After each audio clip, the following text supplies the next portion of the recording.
Hello दोस्तों, स्वागत है आप सभी का हमारे प्यारे से चैनल क्यूट मॉक यानी सीयूईटी मॉक पर। मैं हूं प्रियांशु एंड इस वीडियो में हम जानेंगे कि सीयूईटी एग्जाम में अपीयर करने का क्राइटेरिया क्या है। सीयूईटी यूजी के वेबसाइट पर जो इन्फॉर्मेशन बुलेटिन निकला है उसके अंदर क्लियरली समझाया गया है कि for appearing in your CUET exam कोई भी स्पेसिफिक एज लिमिट नहीं है, लेकिन आप जिस कॉलेज जिस इंस्टीट्यूशन के अंदर एडमिशन लेना चाहते हैं अगर उनका कोई एक स्पेसिफिक एज क्राइटेरिया है तो वो आपको फुलफिल करना पड़ेगा for admission. Now let us know about the list of qualifying examinations जिसके बेसिस पर आप सीयूईटी एग्जाम में अपीयर कर सकते हैं। So number first is the final examination of class 12th, जो सीबीएसई बोर्ड या आईसीएसई बोर्ड आपके क्लास 12th के बोर्ड एग्जाम कंडक्ट कराते हैं। आप उसके बेस पर अपने सीयूईटी यूजी के फॉर्म भर सकते हैं, सीयूईटी एग्जाम में अपीयर कर सकते हैं। नेक्स्ट इज इंटरमीडिएट और 2 year pre university course. India के कई सारे स्टेट्स के अंदर इंटरमीडिएट लेवल पर प्री यूनिवर्सिटी एग्जाम कंडक्ट कराए जाते हैं जो कि मोर और लेस आपके क्लास 11th एंड 12th के तरह ही होते हैं।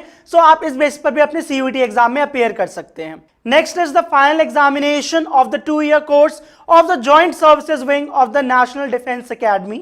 Next national institute of open schooling यानी NIOS जो क्लास 12th का senior secondary school examination conduct कराता है एंड उसमें अगर आपने मिनिमम 5 सब्जेक्ट्स चूज करे थे तो भी आप अपने सीयूईटी एग्जाम में इस एग्जाम के बेस पर अपीयर कर सकते हैं। नेक्स्ट, आपने कोई भी पब्लिक स्कूल बोर्ड यूनिवर्सिटी का एग्जाम इंडिया या फॉरेन कंट्री में दिया है जिसको 10+2 के इक्विवेलेंट कंसिडर करा गया है by the association of Indian universities, तो भी आप सीयूईटी यूजी एग्जाम्स में अपीयर कर सकते हैं। फिर जो आपके higher secondary certificate vocational examination होते हैं इवन आप उसके बेस पर भी अप्लाई कर सकते हैं सीयूईटी एग्जाम में। फिर कोई भी डिप्लोमा जो मिनिमम 3 इयर्स का हो एंड उसको AICTE यानी all India council of technical education या state board of technical education अगर रिकॉग्नाइज करता है सो आप उसके बेस पर भी अपने सीयूईटी एग्जाम में अपीयर कर सकते हैं।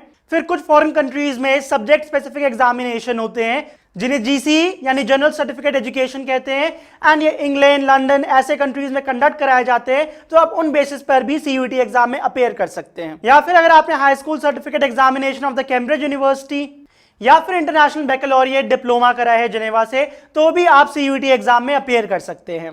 या फिर अगर आपने अपने क्लास 12th का एग्जाम किसी ऐसे बोर्ड से दिया है या किसी ऐसे इंस्टीट्यूशन से दिया है जो अभी तक हमने डिस्कस नहीं करा है, so you will have to produce a certificate which is approved by the association of Indian universities, जो इस बात को एक्सेप्ट करे कि आपने जिस भी बोर्ड जिस भी इंस्टीट्यूशन से एग्जाम दिया है वो क्लास 12th के एग्जाम के बराबर है। लास्टली, अगर आपके क्लास 12th के एग्जाम पब्लिक एग्जामिनेशन नहीं थे तो कैंडिडेट को कोई ना कोई एक ऐसा एग्जाम क्लियर करना चाहिए जो कि पब्लिक एग्जामिनेशन हो। बेसिकली पब्लिक एग्जामिनेशन वो सारे एग्जाम्स होते हैं which are conducted by authorities which are specified by the central government. So I believe इस वीडियो के थ्रू आपको अच्छे से पता लग गया होगा कि आप किन सारे एग्जाम्स के बेसिस पर अपने सीयूईटी यूजी के एग्जाम में अपीयर कर सकते हैं। बट एक बात जरूर याद रखिएगा कि ये जो क्राइटेरिया है this is regarding the appearing in the CUET exam.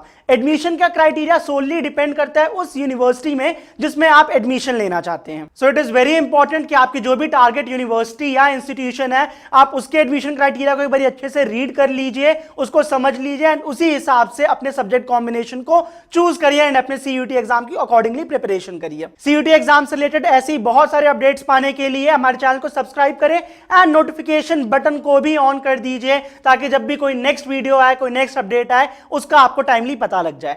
All the best for your exams.